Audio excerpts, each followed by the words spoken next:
Китеп жан дүйнөнү жарыктандырган чырак. Ал аркылуу адам билбеген суроолоруна жооп таап, жашоонун билигин жандырат.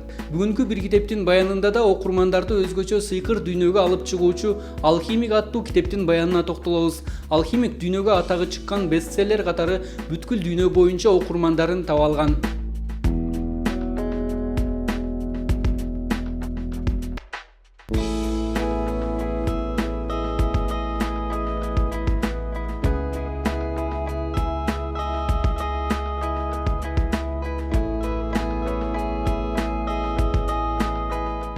Салам достор, бүгүн бизде кайрадан бир китептин баяны рубрикасы. Биз бүгүн дүйнөлүк бестселлер болгон Алхимик китеби боюнча сөз кылабыз. Алхимик китеби бул дүйнөлүк бестселлер. Бул китепте Сантьяго деген жигиттин бир кызыктуу баяны боюнча сөз болот. Сантьяго ким болгон жана ал кандай кызыктуу окуяларга туш болгон кыскача сүйлөшөбүз. Сантьяго негизи ата-энесинин сөзүнө кирбей, алардын койгон талаптарына жооп бербей, өзү он кой сатып алат дагы чөлгө кой кайтарып чыгып кетет. Сантьяго аябай бир кымбат баалуу бир казына таап алат. Ошол казынаны каякта экенин билип бер деп ошол сыган аялга барат.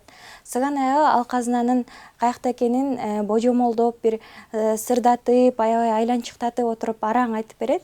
Андан кийин Сантьяго ошол казынаны издеп жолго чыгат. Жолго чыгуусунун башкы максаты ошол казынаны таап алып, ата-энесине сүйүнчүлүп, мына менин деле колуман бирдеме келет, элдин балдары эле дей бербей, мына менин деле колуман бирдеме келген, бир колуман иш келген адаммын деп далилдегиси келет. Андалусиялык койчу Сантьяго түшүнөн баяндалган байлыкты издеп, аксакал Мелхиседек, падыша Салим сыяктуу бир катар каармандар менен жолугат. Ошентип Сантьяго канчалаган жолдорду жүрөт, канчалаган суларды басат. Ал өзүнүн ошол казынаны табам деп койлорун сата берип, башка чет өлкөгө чыгат. Ошол чет өлкөдө акчасын ордотот, королго кезигет. Ал ваза саткан бир адамга кезигип калып, анын кол астында 2-3 жыл иштейт. Сантьяго барганга чейин ал жерде иштеген адам такыр эле бир жашоодон үмүтүн үзгөн, күнүмдүк жашоо болсо болду, тиричилиги жетсе болду деген ой менен жашаган адам болот. Бирок Сантьягого анын жашоо образы канаттанбайт. Сантьяго айтат: "Сиз мына хрусталь вазаларды сатат экенсиз, ошону ичкериге эмес, сырткарыга коюңуз" дейт. Анда бул сынып калбайбы деп айтат. Сынып калбайбы деп айтса, Сантьяго айтат: "Кеп сынганда эмес, кеп өткөндө" депчи. Чындыгында эле кээде биз назик нерселерди дагы мындай бир тобокелге салганга аракет кылышыбыз керектигин ошол жерде түшүнсөк болот. Анан Сантьягонун дагы мага бир сапаты аябай жакты. Ал ушунчалык бир өжөр, анан тобокелчил адам болгон.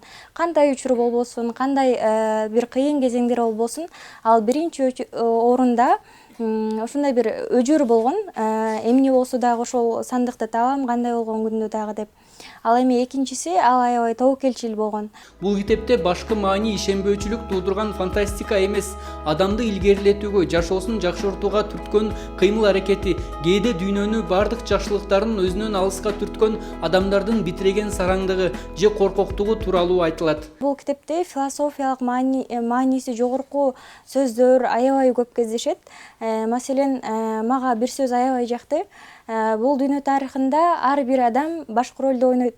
Бирок башкы ролду ойноп жатканын билбегендиги бул кадыреси нерсе деген. Чын эле биз жашообузда баарыбыз башкы ролду ойноп жатабыз, бирок башкы ролду ойноп жатканыбызды билбегенибиз бул кадыреси нерсе экен. Кебимди жыйынтыктап, кыскача айтканда, алхимик сөзүнүн түпкү мааниси эмне экендигин, Сантьяго королго кантип жолугуп калгандыгын, сыган аялдын сөзүндө эмне сыр жаткандыгын, жана бул китепте жашоо образын адам кандай жашаганда дурус жашайттыгын, артында тарых калтыруу үчүн эмне кылыш керектигин бул китеп баарын төкпөй чечпай өзү айтып берсин, силер окугула. Бразилиялык прозаик жазуучу Пауло Коэльо тарабынан жазылган роман дүйнөнүн 117 мамлекетине 81 тилде которулуп, 150 миллион нуска китеп сатылган. Алхимик дүйнөдө эң көп сатылган китептердин катарында Библия, Шамалга азгырылгандар, Гарри Поттер китептери менен бир тизмекте турган бестселлер чыгарма.